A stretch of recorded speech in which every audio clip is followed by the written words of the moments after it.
Hello friends, यहाँ पे test paper हम 8 सॉल्व करेंगे क्लास 7 के आर.एस. अग्रवाल में। ठीक है, इससे पहले वाले अगर आपने वीडियो नहीं देखी तो आप देख लीजिए, क्योंकि यहाँ पे जो भी टेस्ट पेपर क्वेश्चन में यहाँ पे जो भी क्वेश्चन होते हैं वो सारे जो प्रीवियस एक्सरसाइज में आप सॉल्व कर चुके होते हैं, ऑलमोस्ट उसी के जो है वो बेस पे रहता है। ठीक है, तो यहाँ पे देखिए पहला क्वेश्चन है कंपेयर 4:5 एंड 7:9। मतलब यहाँ पे कंपेयर करना है कि ये रेशियो बड़ा है कि ये रेशियो बड़ा है।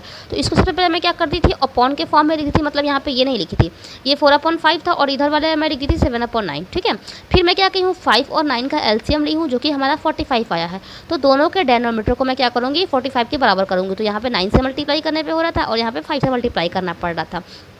मल्टीप्लाई करने के बाद इसकी जो वैल्यू है वो 36/45 इसकी आई, और ये आपकी आई 35/45। ठीक है, अब यहाँ पे आप देखने तो लग रहा है कि ये वाली जो वैल्यू है वो ज़्यादा है।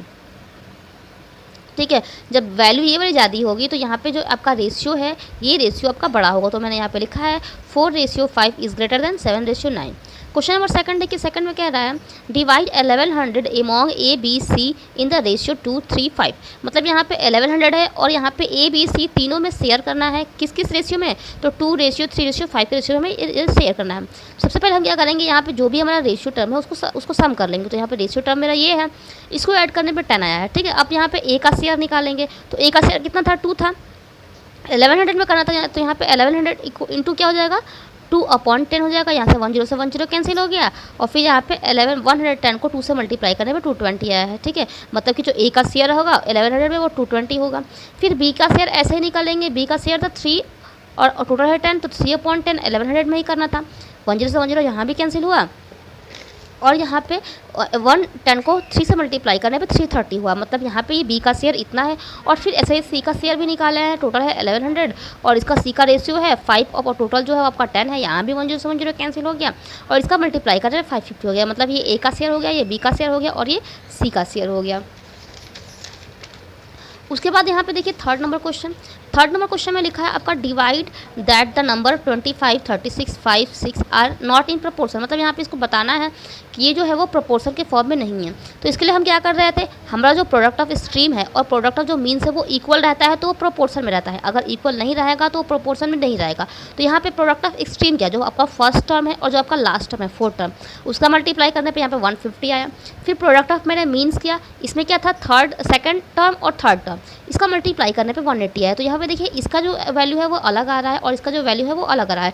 इसका मतलब यहाँ पे क्या होगा, product of stream is not equal to product of means. तो यहाँ पे ये जो नंबर दिया है वो प्रोपोर्शन के फॉर्म में भी नहीं होगा। ठीक है, फोर्थ वाला क्वेश्चन देखिए, फोर्थ में कह रहा है कि if x 18, 108 are in continued proportion find the value of x। यहाँ पे ये तीनों क्या है, ये आपका जो है वो कंटिन्यूड प्रोपोर्शन में है। कंटिन्यूड प्रोपोर्शन में क्या होता है, जो सेकंड टर्म है वो वही रिपीट होकर थर्ड टर्म में आता है। ठीक है, तो यहाँ पे मैं यहाँ पे इक्वेशन बना ली हूँ x/18 प्रोपोर्शन 18:108 और यहाँ से क्या की हूँ प्रोडक्ट ऑफ एक्सट्रीम की हूँ। तो यहाँ पे फर्स्ट टर्म और फोर्थ टर्म को मल्टीप्लाई की हूँ।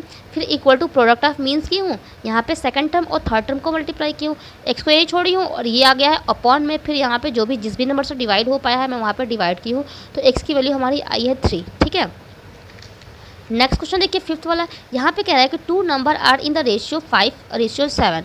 If the sum of this number is 84 find the number. अब यहाँ देखिए यहाँ पे दो कोई नंबर है जिसका यहाँ पे रेशियो दे रखा है। ठीक है, अब रेशियो कितना दिया है 5:x में दिया हुआ है। तो यहाँ पे वो नंबर क्या हो जाएगा, एक नंबर हो जाएगा 5x और दूसरा नंबर क्या हो जाएगा 7x। अब क्वेश्चन अकॉर्डिंग टू क्वेश्चन कह रहा है कि जो इसका सम है वो 84 है। मतलब 5x और 7x का जो सम है मतलब प्लस है वो 84 है। ठीक है, तो यहाँ पे मैं अकॉर्डिंग टू क्वेश्चन की हूँ 5x + 7x = 84। अब यहाँ पे मैं किसको क्या कर ली हूँ, यहाँ पे दोनों को प्लस कर ली हूँ। तो ये हो गया है 12x और यहाँ पे 84। x को यहाँ पे छोड़ी हूँ, ये आया तो डिवाइड में हो गया और डिवाइड करने पे x की वैल्यू 7 आई है। ठीक है, हमें वो नंबर निकालना था। तो पहला नंबर हमने 5x मान रखा था, तो यहाँ पे 5 को 7 से मल्टीप्लाई करेंगे तो जो पहला नंबर है वो 35 हो जाएगा और जो दूसरा नंबर है वो क्या करेंगे 7 को 7 मल्टीप्लाई करेंगे तो यहाँ पे 49 ये सेकंड नंबर हो गया। ठीक है, तो यहाँ पे ये दोनों आपके नंबर फाइंड हो गए। 6 नंबर क्वेश्चन देखिए, 6 नंबर क्वेश्चन में कह रहा है the age of a and b are in the ratio 4:3। ठीक है, 8 ईयर। अब यहाँ पे देखिए मैं यहाँ पे गलती से 8 लिख दी थी, इससे पूरा क्वेश्चन यहाँ पे रॉन्ग हो गया था। फिर मैं क्वेश्चन देखी तो 8 था। ठीक है, तो यहाँ पे 4:3 8 year ago their age were in the ratio 10:7 find the percentage. यहाँ पे देखिए ए और बी का यहाँ पे ये रेशियो दिया हुआ है एज का, और 8 ईयर्स पहले जो इनका रेशियो है वो 10:7 है, तो उनका परसेंटेज निकालना है। ठीक है, तो मैंने यहाँ पे क्या मान रखा, प्रेजेंट एज जो इनका ये 4 रेशियो के टर्म में था, तो जो ए का प्रेजेंट एज है वो 4x मैंने मान लिया और जो बी का प्रेजेंट एज है वो 3x मैंने मान लिया, ठीक है। अब 8 ईयर्स एगो बोल रहा है, मतलब कि 4x से हम 8 माइनस कर देंगे और अपॉन में 3x से हम 8 माइनस कर देंगे। और जब 8 ईयर्स पहले इनका जो रेशियो है वो 10:7 है, तो यहाँ पर 10/7 उसका कुछ नहीं की हूँ, क्रॉस मल्टीप्लाई की हूँ तो यहाँ 28x माइनस 56 हो गया है, इक्वल टू इसका क्रॉस मल्टीप्लाई की हूँ तो ये 30x माइनस 80 हो गया, ठीक है। ये 0 हटा दीजिएगा, ये 80 मान करने पे गलती हो गया है। फिर 30x को छोड़ दी हूँ, यहीं पर 20x इस साइड आया है, तो यहाँ पे ये प्लस में है तो इधर आया है तो ये माइनस में हो गया, ठीक है। ये माइनस 56 अपने जगह पे है, यहाँ पे ये माइनस 80 है, इस साइड आएगा तो प्लस 80 हो जाएगा, तो प्लस 80 और ये माइनस 56। इसको सॉल्व करने पे यहाँ पे 2x इक्वल टू आया है 24, ठीक है। और यहाँ पे x की वैल्यू निकालेंगे तो यहाँ पे 12 आया है, ठीक है, x की वैल्यू। तो जो इनका प्रेजेंट एज ए का 4x था तो 4 × 12 हो जाएगा, मतलब 48 ईयर्स। और जो b का प्रेजेंट एज था वो 3x मैंने माना था, तो यहाँ पे 3 × 12 हो जाएगा, तो यहाँ पे 36 ईयर यहाँ पे b का जो प्रेजेंट एज है वो हो जाएगा, ठीक है। इसके बाद 7th नंबर क्वेश्चन देखिए। 7th नंबर क्वेश्चन कह रहा है कि if a car cover 54 kilometre in an hour, मतलब यहाँ पे एक कार जो है वो 60 मिनट में, मतलब 1 आवर मतलब 60 मिनट में यहाँ पे 54 किलोमीटर डिस्टेंस कवर कर रहा है, तो वही जो कार है वो 40 मिनट में कितना डिस्टेंस कवर करेगा। तो यहाँ पे देखिए, इसको मैंने यहाँ पे रेशियो के फॉर्म में रखा, ये 54 किलोमीटर डिस्टेंस कवर कर रहा है 60 मिनट में, प्रपोर्शन यहाँ पे कितना डिस्टेंस कवर करेगा, तो x डिस्टेंस कवर करेगा 40 मिनट में।